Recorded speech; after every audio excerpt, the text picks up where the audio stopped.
let's take a look at the Green Bay Packers today. The Green Bay Packers, one of the oldest, if not the oldest, franchise in NFL history and football history, period. It's a team that was established on August 11th, 1919, 98 years ago. Their first ever season in 1919. They play in and they are headquartered at Lambeau Field in Green Bay, Wisconsin. They've been there forever. Now, they were part of the Independent League from 1919 to 1920 before moving to the National Football League in 1921. They've been there ever since. They were in the Western Division from 1933 to 1949. They were in the National Conference from 1950 to 1952. They were also in the Western Conference from 1953 and 1966, and specifically in the Central Division from 1967 to 1969. They moved to the NFC and stayed there since 1970. They were in the Central Division from 1970 to 2001, and in 2002 they were part of the North Division. So overall, their team colors are dark green, gold, and white. Fight song is "Go, You Packers Go." Now the owners is Green Bay Packers Inc., the 360,760 stockholders governed by a board of directors. It's the only franchise literally in the entire league that's owned by pretty much the entire city of Green Bay. All the citizens in Green Bay pretty much own the Packers. That's pretty great. That's pretty awesome in my opinion, because there's just that much pride. You're living in Green Bay, you own the Green Bay Packers. Like, you want Green Bay to be just exceptional, and that's every year that's what they strive to be. Now, the chairman, the CEO, and the president is all Mark H. Murphy. The general manager is Ted Thompson, and the head coach Mike McCarthy. They have been the Green Bay Packers their entire existence. There's been no real change. Now, the nicknames. In 1919, they were the Indian Packers. In 1922, they were called Blues. In 1920s, they were called the Big Bay Blues. From 1918 to 1940s, they were also called Bays. They're currently called the Pack, or the Green and Gold. Now, this is pretty much they've won the most out of everyone, championship-wise, not Super Bowl-wise. They've won 13 of them. 13 league championships.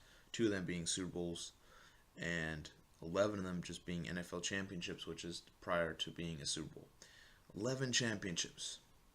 1929 through 1931, 1936, 1939, 1944, 1961, 1962, 1965 to 1967. They've also won 2 Super Bowls. Well, actually more than that, but they've won 4. They won 2 with the AFL NFL Super Bowl, and then they've won just Super Bowl. Now with the 2 Super Bowls, they won in Super Bowl 1 and in Super Bowl 2. So the first 2 Super Bowls they won.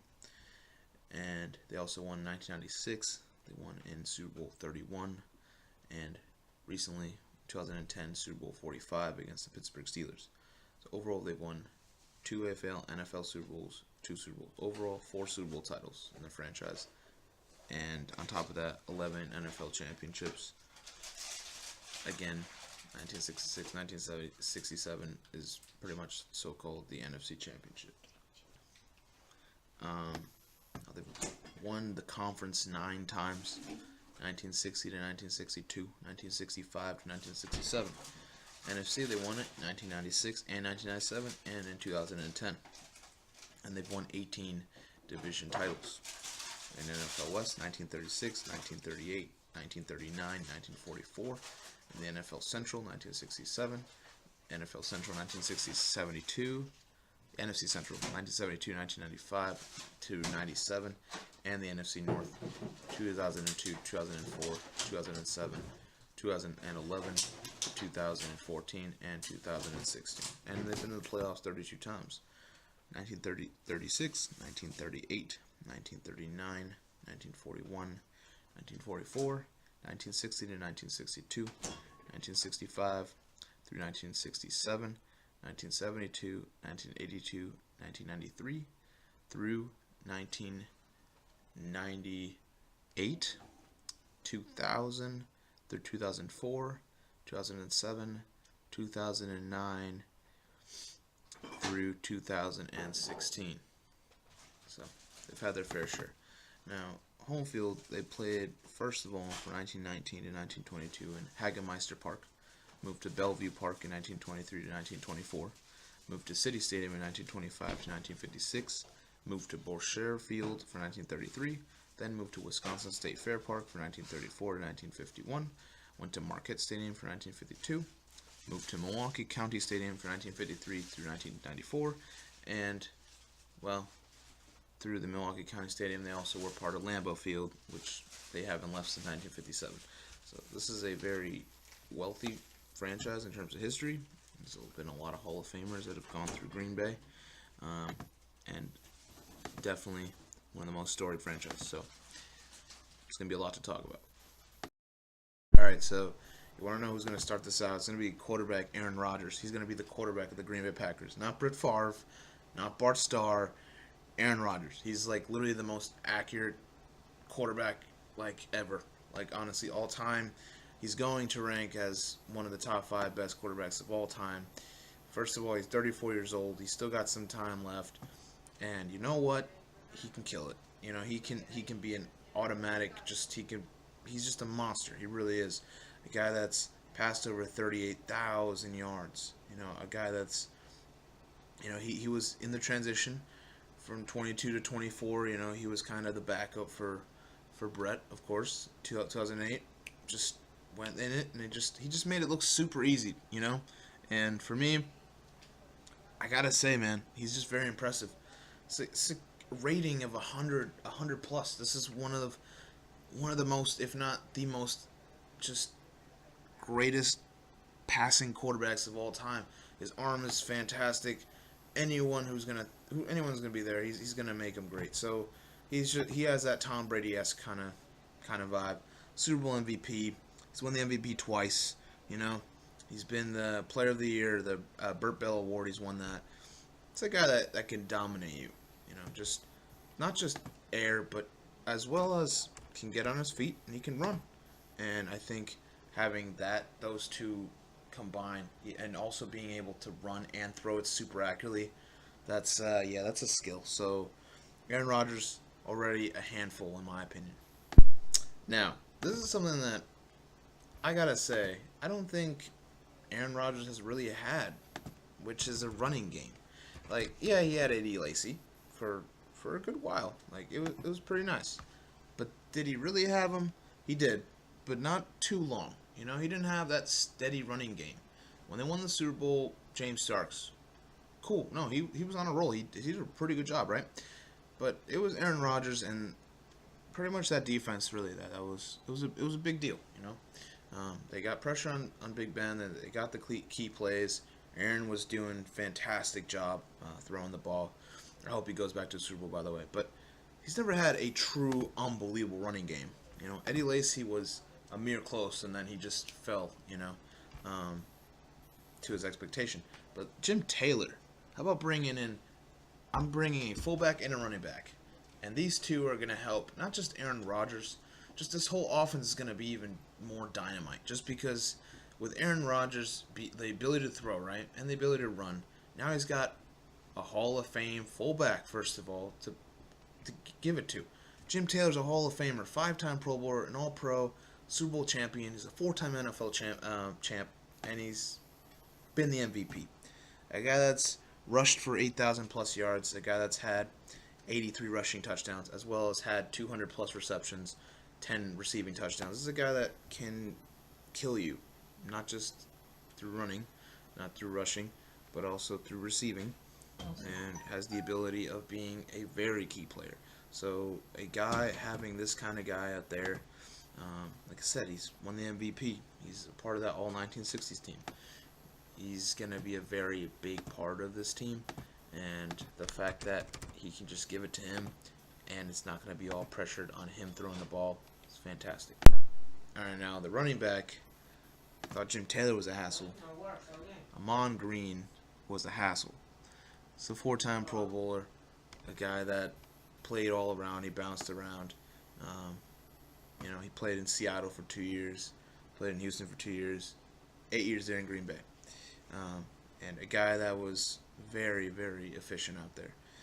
He could definitely run for 1,000+ yards, had the ability of having multiple rushing touchdowns. He got a good load in. He also was able to catch the ball.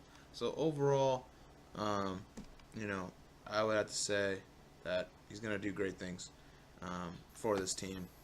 He's got the experience. He's also had the ability of playing with Brett Favre. He's played with the Green Bay offense. And since Aaron has learned from Brett, I feel like his knowledge will spread around. And, yeah, he's definitely going to get 2 weapons in there already in the backfield. And we haven't even done receivers and tight ends yet. So I feel like with Ahman Green, that is very, I feel, underappreciated, in my opinion. Part of the All-2000s team, which I believe he should be a possible dynasty for them. So I would have to say, I would have to say that they will do just what they want to do, and we haven't even gone through the entire segment. All right, now on top of that, so you have your QB, you have your star Hall of Fame fullback, you have a pretty, quality type running back that should be a possible Hall of Famer in the near future. How about, and what I believe is a future Hall of Famer in Donald Driver, having a wide receiver that's very reliable. Donald Driver is very reliable. A guy that's a 3-time Pro Bowler, Super Bowl champion, and he's done so much for the Green Bay overall team. Coming in at 24 from a very small school, entering and exiting in 2012 at 37. A guy that caught over 700 receptions, 10,000+ receiving yards, 61 receiving touchdowns. A guy that, when it came to playoff time, also was pretty great. So overall, I think he's going to do just fine. I mean, he's got that whole, chemistry with Brett, but he also has the chemistry with Aaron. So I feel like everything will work just fine. And, I can't wait to see this offense light up some fantastic just scoreboards. All right, now let's take a look at the other wide receiver, another very underrated, but also very sad to say, ended his career with a career-ending neck injury. After that, he could not play football anymore for the rest of his life, which is very sad. But a guy that's has a brother that's in the Hall of Fame.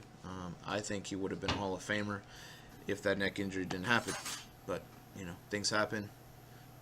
That's why you gotta always have a backup. But this is Sterling Sharpe. Is a 5-time Pro Bowler, 3-time All-Pro. Did a phenomenal job. Went from 88, and he lasted till the age of 29, 1994. That was his last time. But this is a guy that he was unstoppable. He really was. He was like the 80s and 90s version of Antonio Brown of today, where he can catch about 100 passes every single year. He was just one of the, in my opinion, one of the best at his time of being the best receiver in the game. So he's done his fair share of just great accomplishments and great achievements. And if you can get that guy back, if you have that guy, then yes, I think everything will work out just fine. And I would have to say that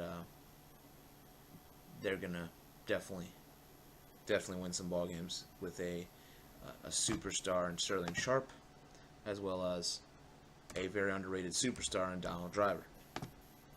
All right, now tight end wise, about Max McGee, very, very old name, a Pro Bowler, a 2-time Super Bowl champion, 5-time NFL champion, and the guy that was with the Bart Stars of the world, that played in the first ever Super Bowl ever. So yeah, a guy that he is a typical tight end. He will block, but he's also had some great games with catching wise. So overall, he's going to be a great blocker, a great receiver, and exactly what you need out of a football player. So having 2 underrated superstar receivers, caliber, having a Hall of Fame fullback, having a Hall of Fame QB, as well as having a pretty useful star running back, when he was playing.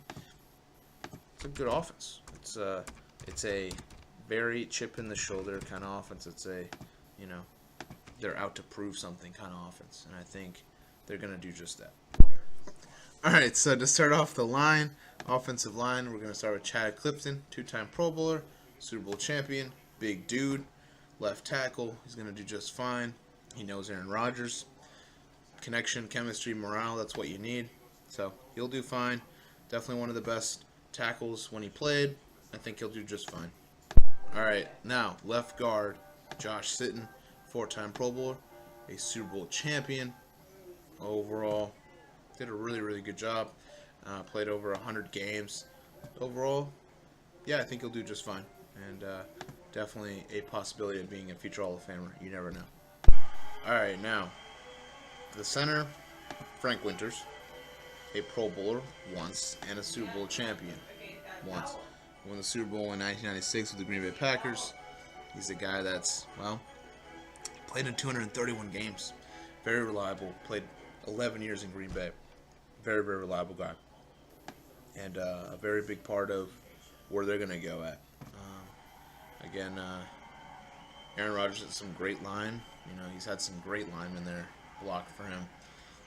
Favre has had some great line. Frank Winters is one of those guys that really was a phenomenal lineman for Favre. So I think he'll do just that for Rodgers. And I do believe he will be just fine. All right. How about right guard? It's going to be a guy that should be in the Hall of Fame. I don't even know why he's not in the Hall of Fame. Jerry Kramer. Jerry Kramer is one of the best guards of all time. A guy that definitely led this Green Bay team to many, many championships. And we all know about his play in the Ice Bowl. He's definitely going to be recognized for his blocking. But his blocking was always that exceptional every single time, not just that one play. It's what made him be a three-time Pro Bowler, a five-time All-Pro, five-time NFL champion, and a two-time Super Bowl champion. So yes, I do believe that Jerry Kramer will do just that. He'll be fantastic. He's gonna block the hell out of guys, you know. He's part of the all 1960s team. And please, please, will the staff please put Jerry Kramer as a Hall of Famer already? This guy deserves it. This guy really, really, really, really deserves it. All right. How about, last but not least, one of the best tackles in history, Forrest Gregg. A 9-time Pro Bowler, 7-time All-Pro, 3-time Super Bowl champion, 5-time NFL champion, Hall of Famer. A guy that's played from 1956 to 1971, anchored this franchise to so many victories, so many championships. You got to put this guy there. Big anchor. You know, it's what you want. A part of the all 1960s team. And this is actually a really good line. This is a very good line. To have Forrest Gregg and Jerry Kramer on one side, Sitton and Clifton, it's just, you know, the generation gap of Green Bay linemen. That's fantastic. And I think this is going to be a very dangerous team to play. Any team that wants to play the Green Bay Packers, this offense, I don't know. I don't know if they can be stopped. This line's pretty great.